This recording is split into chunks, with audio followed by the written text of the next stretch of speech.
देखो बेटा, मैं रिपीट कर देती हूँ फिर से। मैंने क्या बताया अभी कि अगर आपको किसी भी बाइनरी फाइल में क्या करना है, अपडेट करनी है कोई भी वैल्यू, तो हम क्या करेंगे, सबसे पहले हम अपने कर्सर को रीड मतलब हमें प्लेस पता होना चाहिए कि कहाँ पर आपको क्या करना है, अपडेट करना है। फिर हम क्या करेंगे, अपने कर्सर को लोकेट करेंगे, मतलब वहां तक लेके जाएंगे और वो क्या करेगा, पूरा उसको रीड कर लेगा, तो हमारा कर्सर यहाँ पहुंच जाएगा। बट हमें इसी को ही चेंज करना है, तो हम क्या करेंगे, वापस से यहीं पर कर्सर को लेकर आएंगे। क्यों, अगर आप यहाँ पर नहीं लेकर आओगे तो चेंजेस किस में हो जाएंगे, अगले वाले में, लेकिन हमें चेंजेस तो इसी में करने हैं। तो इस वजह से हम क्या करेंगे, इसको चेंज करने के लिए फिर से क्या करेंगे, बैक में लेकर आएंगे अपने कर्सर को राइट करने के लिए। ठीक है, यही काम करने के लिए हमारे पास दो फंक्शंस मैंने आपको बताए क्या होते हैं, टेल और सीक। टेल का मतलब होता है, ये बताता है कि आपका कर्सर कहाँ पर है, एग्जैक्ट उसकी लोकेशन बताता है। ठीक है, टेल करके आप याद कर सकते हो, टेल का मतलब बताना होता है, तो ऐसे करके आप याद कर सकते हो। सीक का मतलब प्लेस करने से होता है। तो अगर आपको अपना कर्सर जहाँ भी प्लेस करना है, ठीक है, जिस भी लोकेशन पर आपको लेके जाना है, तो उसके लिए हम किसका यूज करेंगे, सीक का। ठीक है, आप अपनी अगर बुक में देखोगे तो एक प्रोग्राम देखो बेटा, प्रोग्राम खोलो 5.17, देखो जल्दी से, प्रोग्राम 1.57, सॉरी 5.17। इसमें क्या लिखा हुआ है, एक to.dat करके फाइल है जिसमें स्टूडेंट्स के कुछ रिकॉर्ड्स हैं जो कि हमने पहले क्रिएट किए, ऐसा कह रहा है, पहले हमने क्रिएट की थी जब बनाई थी फाइल। ठीक है, उसमें आपको क्या करना है, अपडेट करना है रिकॉर्ड किसके, जिसके मार्क्स जो है 81 से ज्यादा है,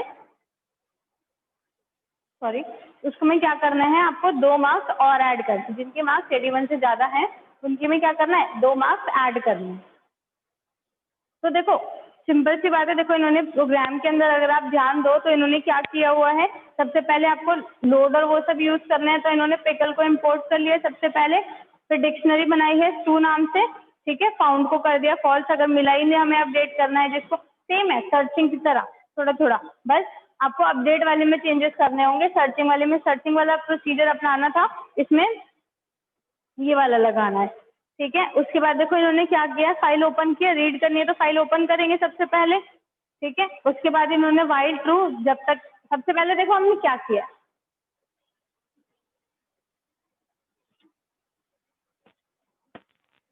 मैं आपको मेन जो स्टेटमेंट्स है ना वो लिख रही हूँ। सबसे पहले आपको क्या करना है, पोजीशन पता करो कि हमारा कर्सर है कहाँ, तो आर पोजीशन करके हमने किस नाम से इन्होंने बनाया हुआ है, FIN फिन करके इन्होंने बनाया हुआ है। देखो वाइल ट्रू तो है ही कि जब तक ट्रू है, मतलब जब तक ये एंड ऑफ फाइल पर नहीं पहुंच जाता तब तक ये क्या करता रहेगा, ये सब चीजें करता रहेगा। तो fin.tel वो क्या कर रहा है बेटा, उससे उसकी पोजीशन हमने पूछ ली, पोजीशन पूछ ली, ठीक है, आर पोजीशन में हमने पोजीशन उसकी डाल दी। अब क्या करेंगे, रिकॉर्ड रीड करना स्टार्ट करते हैं। रिकॉर्ड रीड करने के लिए आप किस फंक्शन का यूज करोगे, लोड टू नाम की वो है डिक्शनरी, तो two equals to pickle dot load. Load आपको बताया था क्या होता है, रीड करने के लिए हम यूज करते हैं, और इसके अंदर ऑब्जेक्ट, ये हो गया एक बार का हमने डेटा उठा लिया। अब उठाने के बाद आपको क्या करना है, मैच, देखो सिंपल सी बात है, मैंने एक रिकॉर्ड है, मैंने पता किया कि हमारा कर्सर कहाँ है, ठीक है, मान लो हमारा कर्सर यहाँ है, फिर हम क्या करेंगे, इसको रीड करेंगे, इसको डेटा को उठाएंगे और मैच करेंगे कि क्या हमारा जो डेटा है, इफ टू के जो मार्क्स है क्या वो ग्रेटर देन 81 है, अगर है, ठीक है ना, अगर ये कंडीशन ट्रू है तो फिर हम क्या करेंगे, टू के मार्क्स में क्या कर देंगे बेटा, 2 को ऐड, तो 2 के मार्क्स में प्लस इक्वल्स टू 2, 2 उसमें क्या कर देंगे, बढ़ा देंगे, और क्या करें, ये बढ़ाना तो है, और क्या करेंगे उसको फिर से, इस देखो हम ये वाली लाइन समझने की कोशिश करना, हमने क्या किया, सबसे पहले पोजीशन निकाली, हमें पता चल गया हमारा कर्सर यहाँ पर है, राइट। अब हम क्या करेंगे, इसको रीड कर लिया, अब हमारा कर्सर कहाँ पहुँच गया, यहाँ, लेकिन हमने ये वाली जो पोजीशन है इसको आर पोजीशन करके इसमें डाल दिया। बात समझ में आ रही है, हमने आर पोजीशन में ये वाली पोजीशन ले ली, लेट सपोज ये 10 का है तो ये वाला यहाँ से कितना हो गया, ये कौन सी बाइट पर है 11, तो 11 वाली जो बाइट है वो हमने आर पोजीशन में स्टोर कर ली। ठीक है, आर पोजीशन में करने के बाद हमने क्या करा, रिकॉर्ड को रीड कर लिया। अब हमारा कर्सर कहाँ पहुंच गया, ये वाला रिकॉर्ड खत्म कर लिया इसने। ठीक, अब हमने मैच कर लिया कि हमने जो डेटा रीड करा है क्या उसमें जो स्टूडेंट के मार्क्स हैं वो 81 से बड़े हैं। ठीक है, अगर है तो क्या करेगा, वो ये वाला जो है ये वाले स्टेटमेंट चला देगा।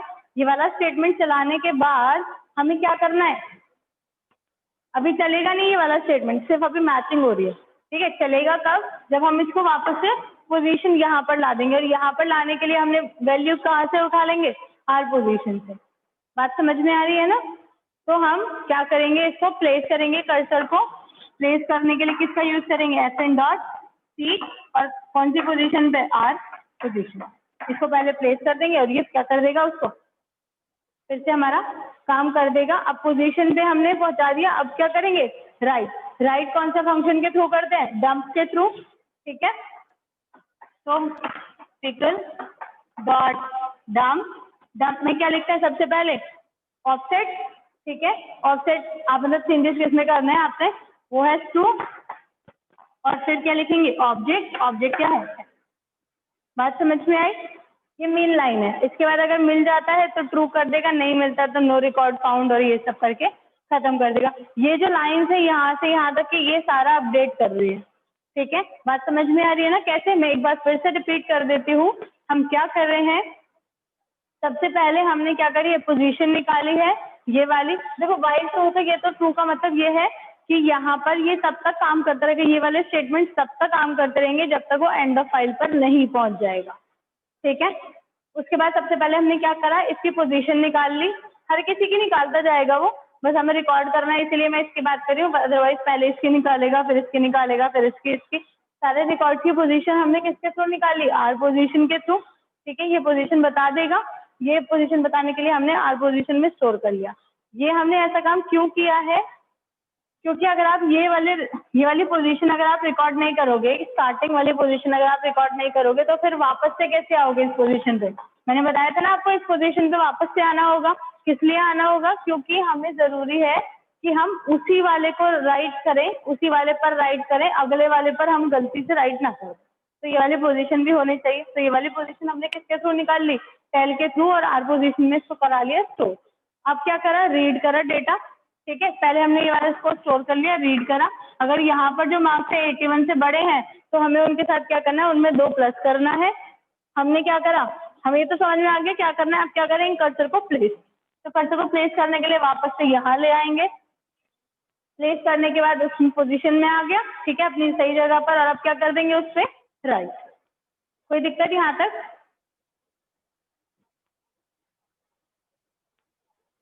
आगे चलते।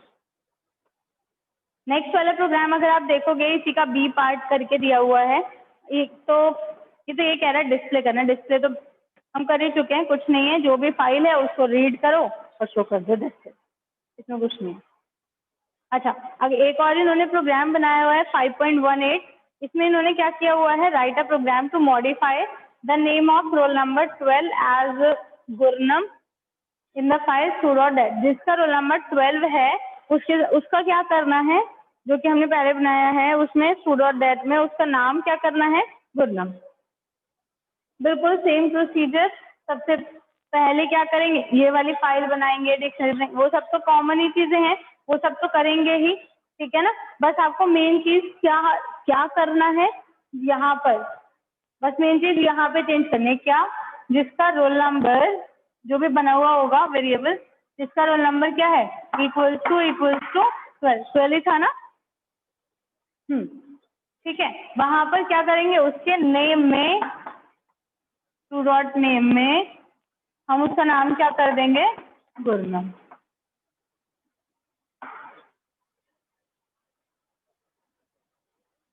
ठीक है, बाकी बिल्कुल का बिल्कुल सेम रहेगा सारा का सारा प्रोसीजर।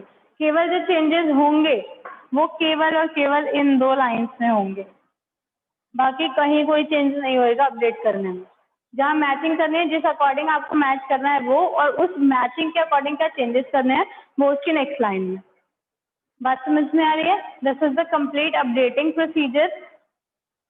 अगर आपको क्या करना है, कोई भी अपडेट करनी है चीजें, तो हम क्या करेंगे, हम उसको सबसे पहले चलाएंगे, प्रोग्राम को चलाना स्टार्ट करेंगे, उसकी पोजीशन लेंगे, पोजीशन के बाद रीड करेंगे, पोजीशन रीड करने के बाद मैच करेंगे, कंडीशन चेंजेस लिखेंगे।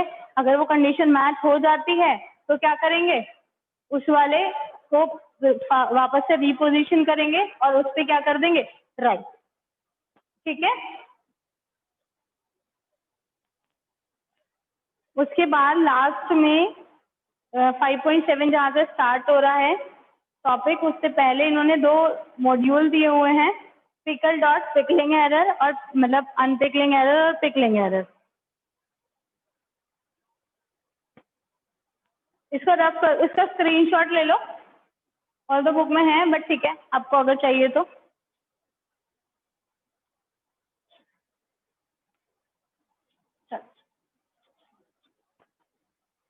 इसमें इन्होंने 2 चीजें बनाई हुई हैं बेटा।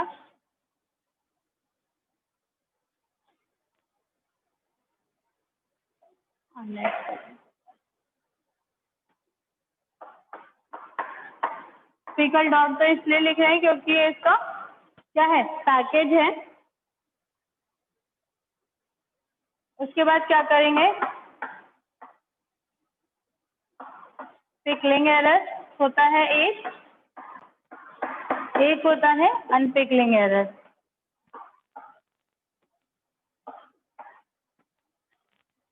पिकलिंग एरर का मतलब होता है जब आप पिकल कर रहे हो, पिकल का मतलब क्या होता है, हम जब क्या कर रहे हैं फाइल पर, राइट, तो हम क्या कर रहे हैं, अगर उसमें कोई एरर आ रही है, ठीक है ना, हम क्या कर रहे हैं फाइल पर राइट करें। पिकल का मतलब यही होता है ना, पिकल और अनपिकल मतलब क्या है, जो भी डेटा है उसको ऐसी का ऐसे ही उसी स्ट्रक्चर्ड फॉर्म में फाइल में राइट करने को पिकलिंग कहते हैं, और फाइल में से रीड करने को, उसी डेटा को फिर से रीड करने को, उठाने को हम क्या कहते हैं, अनपिकलिंग। तो जो पिकलिंग है, अगर उसमें कोई दिक्कत आती है तो हम इस टाइप के मॉड्यूल का यूज कर सकते हैं। ठीक है, पिकलिंग एरर नाम होता है, पिकल इसलिए यूज किया है क्योंकि ये सब पैकेज है। और अगर रीड करने में कोई एरर आती है, जैसे एक्सेप्शनल हैंडलिंग करते हैं ना बेटा, जब ट्राई और कैच ब्लॉक बनाते हैं तो उस टाइम पर हम लिखते हैं, अगर आपने देखा हो पहले भी हमने जब ईओएफ एरर वाला लिखा था, तो ऐसे ही ईओएफ एरर के अलावा भी और कोई एरर्स होती हैं, तो उनमें से ये 2 हैं, पिकलिंग एरर और अनपिकलिंग एरर। अगर आपको राइट करने में कोई प्रॉब्लम आ रही है फाइल में, तो ये एरर से आप कैच कर सकते हो। और अनपिकलिंग मतलब अगर आपको रीड करने में कोई प्रॉब्लम आ रही है तो आप इस वाली एरर से आप फाइंड आउट कर सकते हो। ठीक है, अपडेटिंग के अंदर इतना ही था। अब इसके बाद देखते हैं, आगे चलते हैं।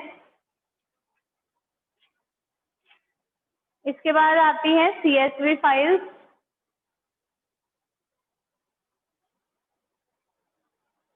थोड़ा सा CSV फाइल्स समझ लेते हैं कि किस तरीके से काम करते हैं उसमें। फिर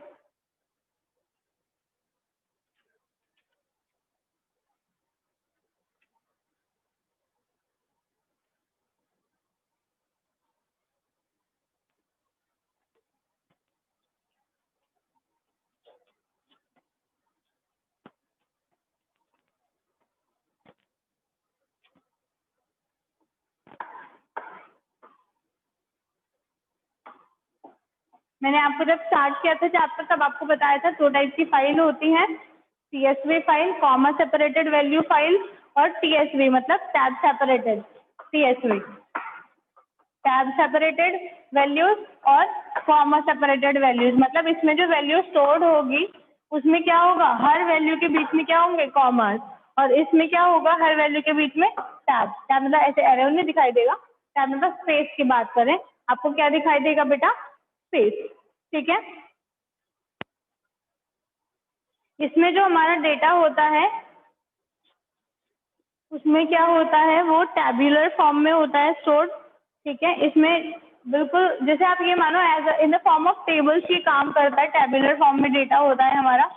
ठीक है, इस तरीके से डेटा स्टोर्ड होगा। एक जो रिकॉर्ड है that will work like a row. ठीक है, एक एक डेटा किस तरीके से काम करेगा, as a row, as a record वो कहलाएगा। जो पूरी लाइन होगी हम उसको रिकॉर्ड कह सकते हैं। देखो सिंपल है, टेबल से और सीएसवी फाइल के जो डेटा है उसको आपस में कोरिलेट करने की कोशिश करो। मान लो मैंने जैसे लिखा आई लव पाइथन, ठीक है,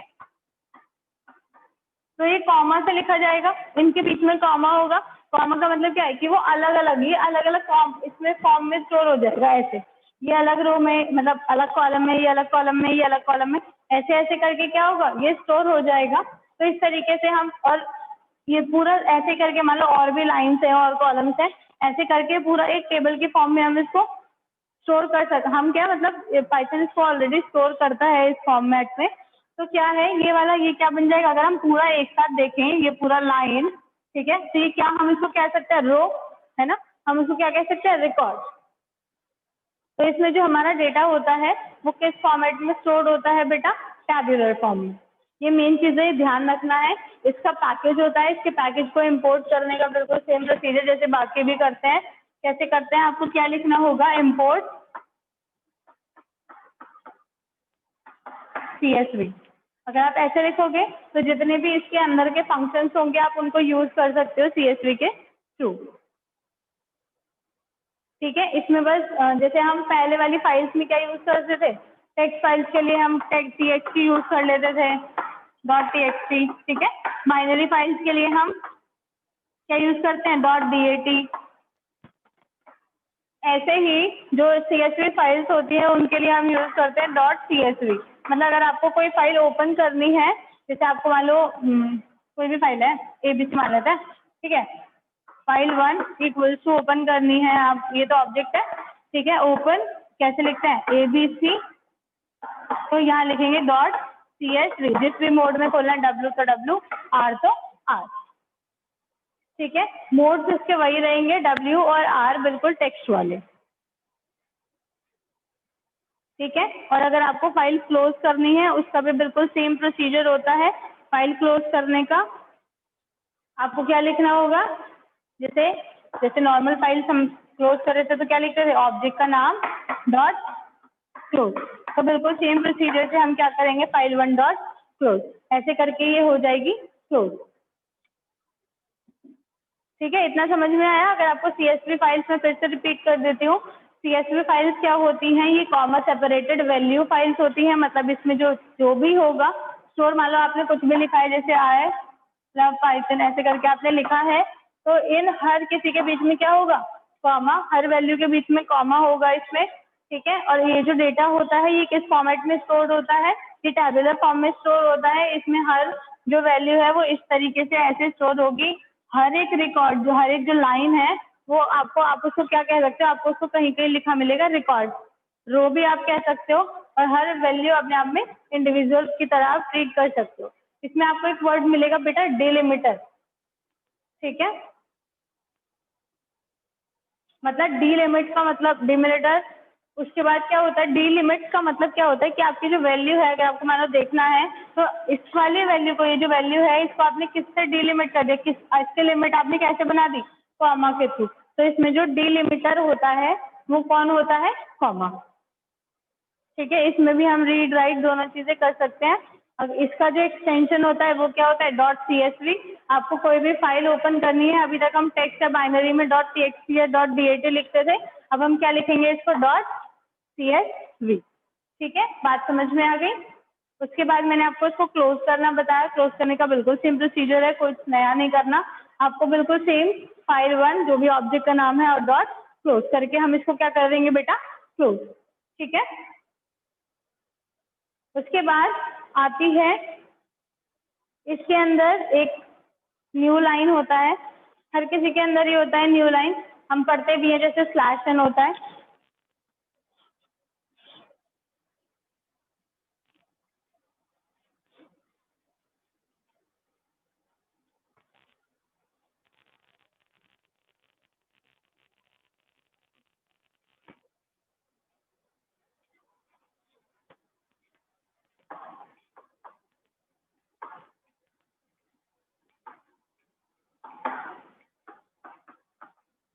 जिस एंड ऑफ फाइल, या हम बोल रहे हैं एंड ऑफ लाइन, यो जिस एंड ऑफ लाइन, मान लो मैंने यहाँ पर क्या किया, ए फाइल है मेरी, ठीक है, ये वाली लाइन यहाँ तक थी और यहाँ पर हम क्या लगाएंगे, स्लैश एन, तभी तो वो नीचे जाएगा बेटा। एंटर जब तक हम नहीं लगाएंगे तब तक थोड़ी ना नीचे जाएगा। तो ये जो कैरेक्टर हम लास्ट में यूज करते हैं इसको नीचे लाने के लिए, ये, ठीक है, यही हमारा क्या है, एंड ऑफ लाइन कैरेक्टर। ठीक है, ये क्या है, एंड ऑफ लाइन कैरेक्टर या न्यू कैरेक्टर, नहीं sorry, this is new line. ठीक है, ये क्या है, न्यू लाइन कैरेक्टर। बात समझ में आ रही है ना आपको? ये क्या बन रहा है, new line character. New line character का मतलब क्या है कि आपको नई लाइन में जाना है, न्यू लाइन में जाना है, तो उसके लिए आप जिन कैरेक्टर्स का यूज कर रहे हो उनको क्या बोलते हैं, एंड ऑफ लाइन कैरेक्टर्स। आपको अलग अलग हर जगह अलग अलग में, अलग अलग ऑपरेटिंग सिस्टम में अलग अलग दिख जाएगा। जैसे अगर हम मैकिन्टॉश मतलब एप्पल वाला, एप्पल जो ऑपरेटिंग सिस्टम यूज करता है उस वाले की बात करें तो वी राइट /R, ठीक है, और इसको बोलते हैं कैरिएज रिटर्न। काम सेम है, काम बिल्कुल सेम है, सिर्फ मैकिन्टॉश में है ये, ठीक है, वो वाले मैकिन्टॉश ऑपरेटिंग सिस्टम में है, इस वजह से बस हम क्या लिखते हैं, /R, और इसको बोलते क्या है, कैरिएज रिटर्न। ठीक है, उसके बाद अगर आप यूनिक्स में बात करें अगर, तो /n यूज करते हैं, वहाँ भी /n ही यूज करते हैं, लेकिन इसको बोलते क्या है, लाइन फीड।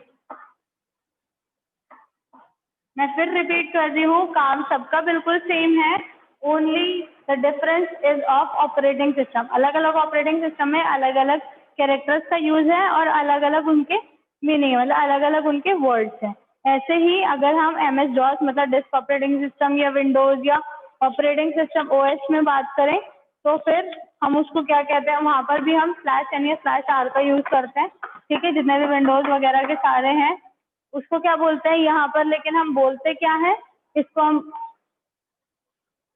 यहाँ पर इसको दोनों बोल सकते हैं, कैरिएज रिटर्न भी और लाइन फीड भी, न्यू लाइन कैरेक्टर कुछ भी। ठीक है, उसके बाद आता है अगर और जो ऑपरेटिंग सिस्टम बच जाते हैं इनके अलावा, वहाँ पर हम यूज करते हैं /0। /0 का मतलब होता है नल। ठीक है, जब हम पहले C या C++ पढ़ते थे तो उसमें जो स्ट्रिंग होती थी ना, मान लो मैंने कोई भी स्ट्रिंग लिखी, मान लो ये कोई स्ट्रिंग है, ठीक है, उसके बाद वो हमेशा /0 से एंड होगी। हर string each and every string ends with /0। इसका मतलब क्या है कि यहाँ पर ये एज अ डिलिमिटर वर्क करता था कि हमारी ये स्ट्रिंग जो है यहाँ तक की है, और ये साइज भी लेता था। जैसे पाइथन में है, मैंने आपको पढ़ाया था, क्या है, ABC लिखा है, स्ट्रिंग है, इसका साइज कितना है, 3। बट यही अगर स्ट्रिंग C++ में होती तो ये क्या होता, ABC /0, इसका साइज होता बेटा 4। समझ पा रहे हो? ठीक है, तो ये चीजें हैं।